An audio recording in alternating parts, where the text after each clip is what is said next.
दिल्ली से बड़ी जानकारी आपको बता दें, आज शुरू होगा सदन का शीतकालीन सत्र। बड़ी जानकारी आपको बता रहे हैं, जहां पर सदन का शीतकालीन सत्र 20 दिसंबर तक चलेगा। प्रधानमंत्री महत्वपूर्ण विषयों पर अपनी बात रखेंगे।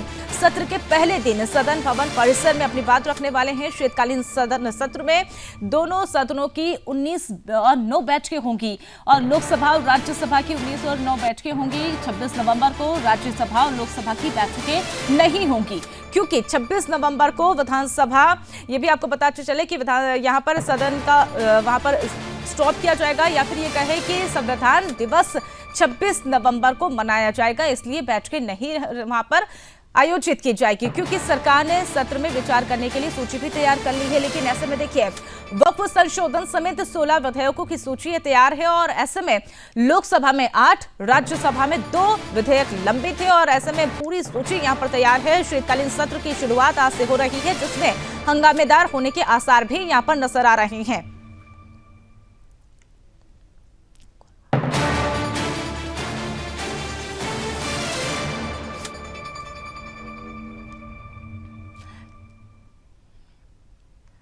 तो इसी खबर पर तमाम जानकारी के साथ हमारे ब्यूरो चीफ सौरभ तिवारी जुड़ चुके हैं।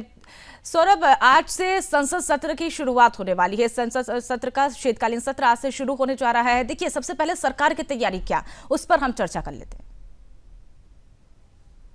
बता दूं आपको मनीषा कि आज से शुरुआत हो रही है शीतकालीन सत्र की। 20 दिसंबर तक ये चलेगा। देखिए, भले ही शीतकालीन सत्र है, लेकिन गर्मी वहां से संसद भवन से आपको दिखाई देगी। राजनीतिक गर्मी, जब विरोधी पार्टियां सरकार पर हमलावर रुख अपनाएंगी। और देखिए, कल जिस तरह से कांग्रेस के बड़े नेता हैं प्रमोद तिवारी, उन्होंने कल कह दिया था कि मणिपुर हो गया, प्रदूषण का मुद्दा हो गया, रेल दुर्घटनाओं का मुद्दा हो गया, अडानी का मुद्दा हो गया, इन मुद्दों को लेकर वो हंगामा करेंगे, वो चर्चा करेंगे और इस मुद्दे पर हंगामा, जाहिर सी बात है हंगामा होगा। और जिस तरह से वक्त संशोधन बिल जो जेपीसी इस हफ्ते के आखिरी में हो सकता है गुरुवार शुक्रवार तक रिपोर्ट पेश हो, लेकिन जो विरोधी पार्टी के सांसद हैं वो ये कह रहे हैं कि इसमें जो समय है उसको बढ़ाई जाए। तो जाहिर सी बात है कि आज से शुरुआत होगी। अब से कुछ देर बाद प्रधानमंत्री नरेंद्र मोदी मीडिया को संबोधित करेंगे, अपनी सरकार की बताएंगे और सरकार विरोधी पार्टियों से अपील करेंगे कि आप लोग चर्चा करिए, सदन की कार्रवाई को चलने दीजिए। और जिस तरह से चुनाव हुए हैं, चुनाव में भारतीय जनता पार्टी जीती है, खासतौर से महाराष्ट्र में एक सुनामी आ गई है महाराष्ट्र में, और उसके बाद उनके हौसले बुलंद हैं। और जो उत्तर प्रदेश के उपचुनाव थे, उपचुनाव में भी जीते हैं। और जिस तरह से संभल का मुद्दा आपने देखा होगा, समाजवादी पार्टी भी सरकार को घेरने की पूरी कोशिश करेगी, इंडिया अलायंस पूरी तरह से घेरने की कोशिश करेगी, लेकिन सरकार कह रही है कि हम चर्चा के लिए तैयार हैं।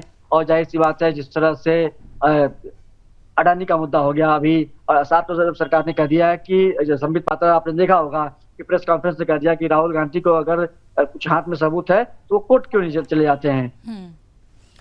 बिल्कुल। तो देखिए, जिस तरह से लगातार सौरभ विपक्ष तो अपने मुद्दे भुनाने की पूरी तरह से कोशिश करता हुआ यहाँ पर नजर आएगा, लेकिन 20 दिसंबर तक ये पूरा सत्र चलेगा और इस दौरान सत्ता पक्ष तो तैयारी है, सरकार तो तैयारी है कि हम बातचीत करेंगे, बैठकों का दौर भी यहाँ पर देखने को मिलेगा। लेकिन सबसे बड़ी बात यह है कि जो विपक्ष है वो इन मुद्दों के साथ कौन से वो तर्क है जो सदन में रख सकता है, क्योंकि देखिए कई मुद्दे ऐसे होंगे जो वो भुनाते हुए यहाँ पर नजर आएंगे। लेकिन अब ये देखने वाली बात होगी, जो 20 दिसंबर तक ये सत्र चलने वाला है, विपक्ष अब इस सत्र को लेकर कौन कौन से वे मुद्दे रहेंगे जिसको लेकर अब वहां पर भुनाते हुए नजर आएगा और कितने हंगामेदार रहने वाला है ये सत्र, ये देखने वाली बात होगी। ये आने वाला समय ही ये बताएगा। लेकिन फिलहाल आप हमारे साथ जुड़े, तमाम जानकारी साझा की, इसके लिए बहुत बहुत धन्यवाद।